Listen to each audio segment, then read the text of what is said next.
My name is Aldo. I suffer from PTSD, post-traumatic stress, schizophrenia, OCD, and depressive.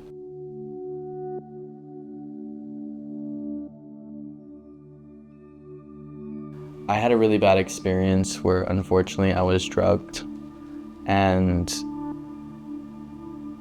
didn't remember a week of my life, and it really stuck with me.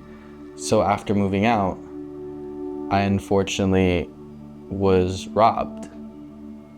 And it really sucked to feel that I wasn't safe or felt safe with even the closest people around me or even the place that I lived. And I started noticing, I started getting panicky, I started getting fidgety. I was always looking over my shoulder. I couldn't find the right feeling to make things happen. That left me with a very intense amount of PTSD that I wasn't ready to deal with or knew that I had to deal with yet. But it started to show on my family. When we would make something as simple as eggs, I couldn't stand the sizzle.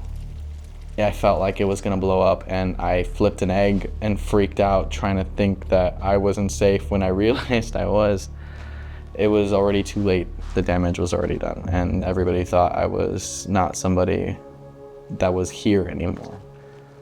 I wasn't able to really go out anymore. I was tired, I was scared, I was really in a dark place. So I turned to drinking, trying to figure out something. I don't know. I was looking for something without even knowing where to go.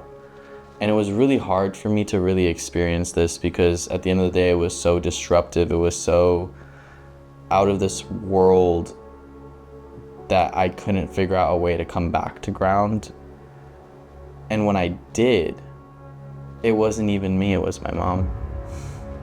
She told me that she had found a place called CBH because I had tried therapy and it didn't seem to have the lasting effect that I needed. I didn't find the therapist I needed. And then once I went to CBH, everything changed for me. I was able to find therapists who had made me feel like I wasn't just a problem. They made me feel like they knew more than I could even think of. I started to feel seen, I started to feel understood, and then I started working on myself. It was a really hard journey. My first therapist helped me understand what coming back to safety meant. The grounding techniques, the safety maneuvers, the tools of grounding, like using ice. One day they used ice on me just to bring me back and feel something else than the panic I was feeling. And it helped me realize I can direct my stimuli or sense of focus on something else to help me calm down. That was my biggest thing. I was like, I didn't think ice would do this.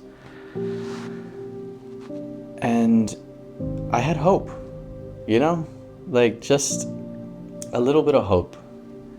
And I started focusing on what more could I do to really help myself bring back. And that's when I met my favorite therapist I've ever had in my entire life, Maria. She helped me see that at the end of the day, there's more than just a light at the end of the tunnel. There's a life to live.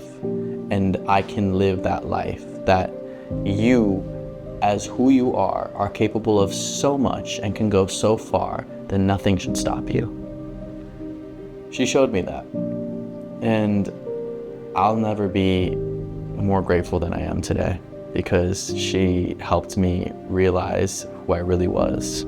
Like at the end of the day, like where I was 3 years ago, where I couldn't even go through a door frame compared to where I'm at now, where I'm going backstage in the Panthers Stadium with everybody around me, it's such a weight lifted off your shoulder because at the end of the day, like you're there to see people live life. You're living to the best that you can possibly live. And that's what the goal is. It's not just to be alive and surviving, it's to live and be alive.